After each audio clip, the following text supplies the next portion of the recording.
Hey guys, and welcome to week 4 of me doing 5x5. Oh wait, did you see that? Let's look at that again.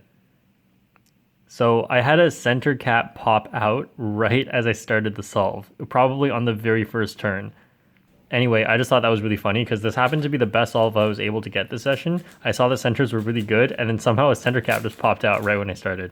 So this solve that I'm showing here is a 119. It was the only sub 120 solve I was able to get when recording, but I was also able to get a PB average of 5, which is now 123.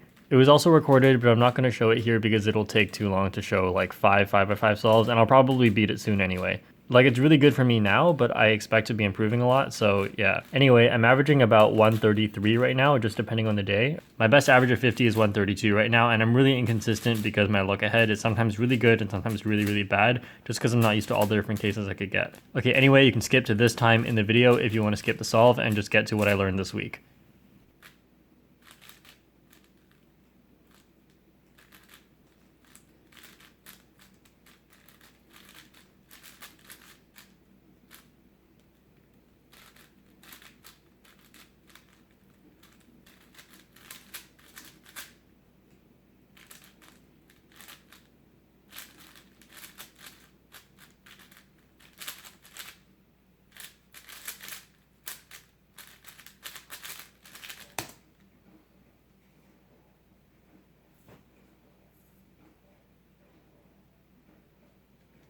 So before we start, keep in mind that I do everything lefty, which means that during Yao 5, I'll have cross on the right when I finish it. And this pretty much only affects the cross and centers, but the color scheme will be wrong. So if the color scheme looks wrong, it's just because I've mirrored the video.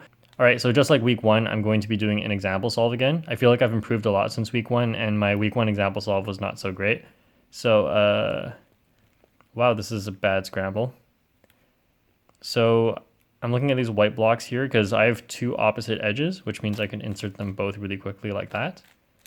And what else? I have a really quick 1x3 on white here. And on yellow, I pretty much have nothing. So I'm probably going to do white. Okay, so what I can do on white is insert an edge onto the top. Then now I have, oops, I accidentally make a 1x3 here that way.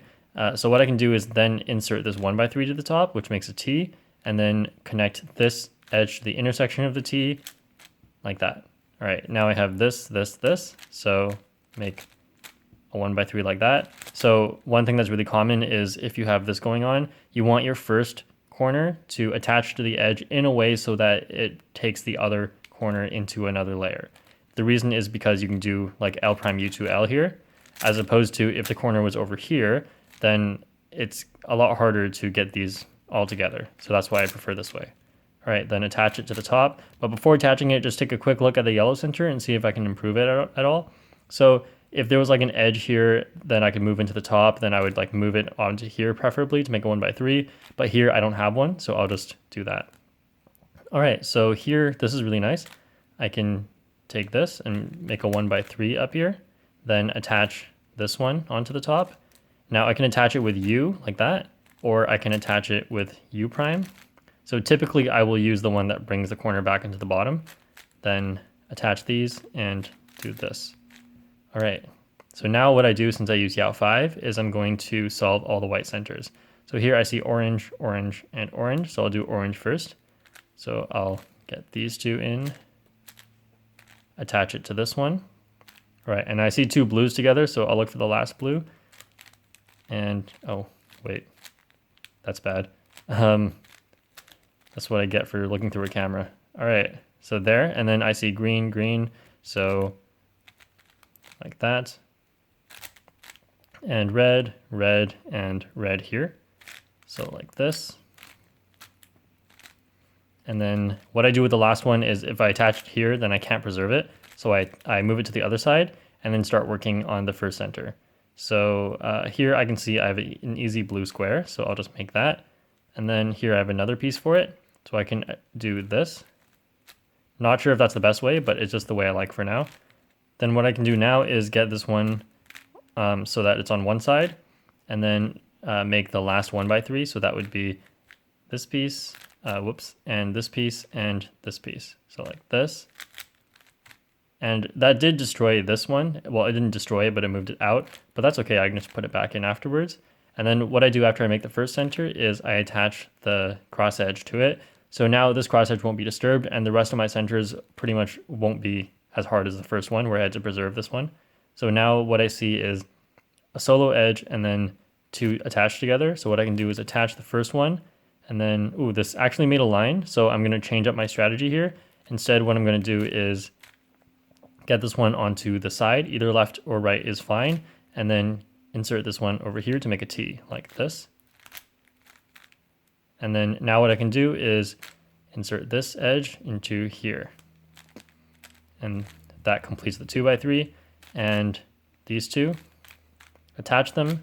And then here I'll move this one down, and before moving the left side down, I can do U2, then move the left side down to get this one in here. All right, now I can insert this one into here to make a 2x3 like that. Then lastly, this I can do triple sexy. All right, then attach this cross edge, align the cross. So now I'm working on my edges, and I have red, green, red, green, red, green. So attach this one, and then attach this one.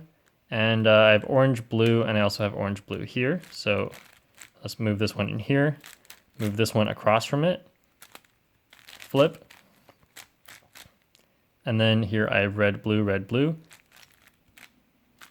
And where's the other one? There it is. Flip it, and then attach them all together. Now, so what I actually only needed to do, so these two are green, red, these two are blue, orange. They're all different colors. So all I need is two F2L edges, preferably more, but at least two that share a color. So these two didn't share any colors, which is why I needed to make another one. Now what I can do is just make any other edge. So the first thing I see is green and white. I mean, green and yellow, like that. And then where's the last one? Over here. All right, now align all the centers and solve two F2L edges that are adjacent to each other. Solve two F2L pairs that are adjacent to each other. So I can start with this one, and then the red and blue. And so have these at the front next so that I can work on my last few edges. So I'm gonna do yellow and blue right now because it's the only pair that I see first of all. Flip, and then go back. Okay, now I have red and yellow. So insert this one. And then what I'm going to do is insert that. And lastly, these. So I don't know any algorithms for this. I'm sure there's an algorithm to solve this because I see this all the time. What I just do is solve my F2L edge and then worry about this later as parity. So this one and this one and this one. So that's just regular F2L. Then here I do parity. All right, then OLL and PLL.